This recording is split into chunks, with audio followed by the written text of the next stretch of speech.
Radhe Radhe. Radha Rani channel में आप सभी का स्वागत है। आशा करती हूँ सभी स्वस्थ होंगे, अच्छे से होंगे और राधे राधे नाम जप रहे होंगे।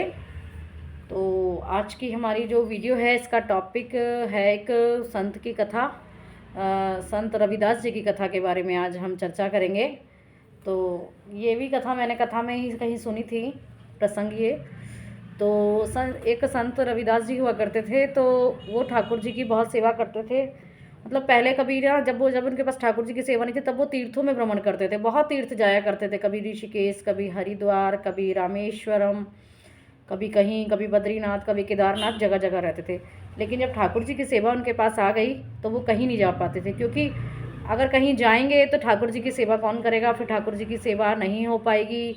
तो फिर इसलिए वो अपने ठाकुर जी की सेवा के पीछे उन्होंने तीर्थों में जाना छोड़ दिया। वो सिर्फ अपनी कुटिया में ही रहते थे, मगर उन्हें तीर्थों में जाने का मतलब बहुत ज़्यादा शौक़ था अंदर से कि तीर्थ करने हैं, मन में था, बस एक आस्था थी तीर्थों के प्रति। तो उन्होंने क्या काम करा, अपनी कुटिया के अंदर ही चारों तरफ एक जगह रामेश्वरम की चिट लगाई, एक जगह हरिद्वार की चिट लगा ली, एक जगह बद्रीनाथ की, केदारनाथ की, ऐसे जगह जगह धामों की चिटें उन्होंने, तीर्थों के नामों की चिटें अपनी अपनी कुटिया में चारों तरफ लगा ली। और वो अपना सुबह ही उठ के नित्यक्रम करके अपने ठाकुर जी को सुंदर सा श्रृंगार करते थे, बहुत प्यारा श्रृंगार करके पगड़ी उगड़ी पहना के चौकी पे आसन में विराजते, ठाकुर जी को विराजते और ठाकुर जी से कहते, ठाकुर जी चलो बताओ आपको कहाँ चलना है, आज कहाँ जाना पसंद करोगे आप। ठाकुर जी कहते, आज तो हमें हरिद्वार जाना है। तो मतलब अंदर अपने आप ही एक मानसिक सेवा थी उनकी, तीर्थों में जाना। अंदर ही अपने आप ही ऐसे आंखें बंद की और सोचा, अच्छा ठाकुर जी आज हरिद्वार चलोगे, चलो आज हरिद्वार चलते हैं। चौकी घुमाई चारों तरफ कमरा में, उठाई चौकी, ठाकुर जी चौकी पे बैठे हैं, इधर उधर घुमाई, घुमू के हरिद्वार वाली चिट के आगे ठाकुर जी की चौकी विराजमान कर दी। लो ठाकुर जी पहुंच गए हरिद्वार। आज चलो हरिद्वार हर की पौड़ी का दर्शन, अच्छा गंगा स्नान भी कर रहे हैं, आंखें बंद करके मानसिक लीला कर रहे हैं कि अब हम हर की पौड़ी पे पहुँचे हैं। अब वहाँ पर गंगा मैया के मंदिर के दर्शन किए, गंगा मैया के दर्शन किए, वहाँ की आरती अटेंड की, वहाँ स्नान किया, ऐसे सब कुछ करके अपना खूब आनंद लेते थे तीर्थों का ऐसे ही। मगर ठाकुर जी की सेवा के भी जैसे जाते नहीं थे, सिर्फ मानसिक आनंद लेते थे, मानसिक सेवा तीर्थों में करते थे और मानसिक आनंद लेते थे। मगर उनकी भक्ति में शक्ति बहुत ज़्यादा थी, क्योंकि ठाकुर जी भी उनकी सेवा से बहुत प्रसन्न थे। तो जब कभी कभार ऐसा होता था ना, चौकी उठाई और ठाकुर जी आज अच्छा आज बद्रीनाथ चलोगे, तो बस मन में सोचा कि आज बद्रीनाथ जाना है ठाकुर जी को लेके।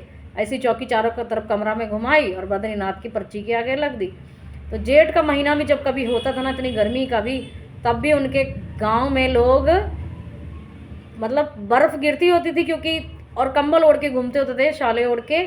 तो लोग कहते, भैया लगता है आज रविदास जी के ठाकुर जो हैं बद्रीनाथ पधारे हैं, तभी जो गाँव में इतनी शीत हवा चल रही है, बर्फ़ गिर रही है। तो मतलब एक उनकी तो एक मानसिक लीला थी, मानसिक मतलब भक्ति थी एक। मगर ठाकुर जी साक्षात स्वयं वैसा ही माहौल उनके लिए उपलब्ध करा देते थे। तो ठाकुर जी की जो भक्ति में है बहुत शक्ति है। अगर हम कहीं ना जाके भी ना, कई बार ऐसा होता है कि हमारा शरीर इस काबिल नहीं होता, कई बार हमारे पास में धन नहीं है जाने के लिए, कई बार समय नहीं है जाने के लिए, तो हम तीर्थों में नहीं जा पाते हैं, नहीं सोच पाते जाने की। तो उस अवस्था में हमें क्या करना चाहिए, एक मानसिक सेवा।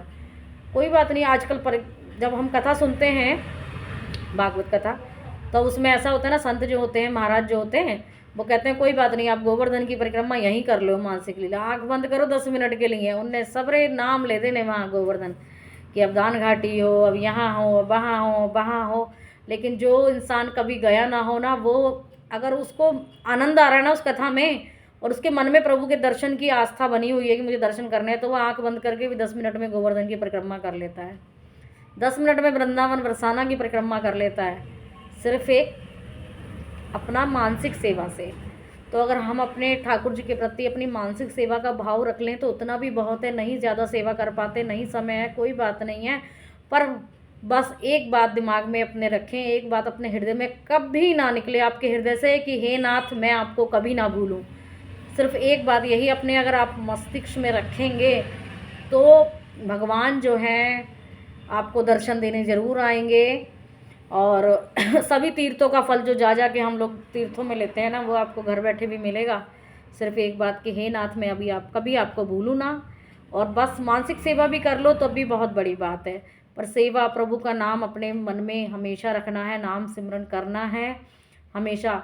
अगर हर 5 मिनट में भी आप राधा नाम लेते रहे ना, तो जब आप हर 5 मिनट में राधा नाम लेने की आदत डालेंगे ना, तो प्रभु फिर आपके जीवा पे खुद ही राधा नाम हमेशा चलने लगेगा। धीरे धीरे धीरे धीरे हैबिट में आ जाएगा, आचरण में आ जाएगा, आपके चलने लगेगा। तो बस फिर किशोरी जी के तो प्यारे आप बन ही जाओगे। फिर तो बात ही क्या है, जब हमेशा राधा नाम का संकीर्तन मन में रहेगा, बस राधा नाम का जाप सुमिरन मन में रहे, तो फिर तो भैया प्रभु के प्यारे बनने से आपको कोई नहीं रोक सकता। तो राधा नाम जपिए, मेरी श्री जी के लाडले बनिए और अपने पापों से मुक्त होइए, क्योंकि आजकल दुनिया है उसमें बहुत कुछ ऐसी बातें हैं कि जिनसे हमें दूर ही रहना चाहिए। तो इसलिए दुनियादारी के पीछे भागने से अच्छा है श्री जी के पीछे भाग लो, तो बहुत अच्छा रहेगा। दुनिया कुछ नहीं देके जाएगी, लेकिन नाम जो है ना वो आपके साथ जाएगा। तो इसलिए स्वस्थ रहें, मस्त रहें, राधा नाम जपते रहें। इसी के साथ सभी को मेरा प्यार भरा राधे राधे, हरे कृष्णा।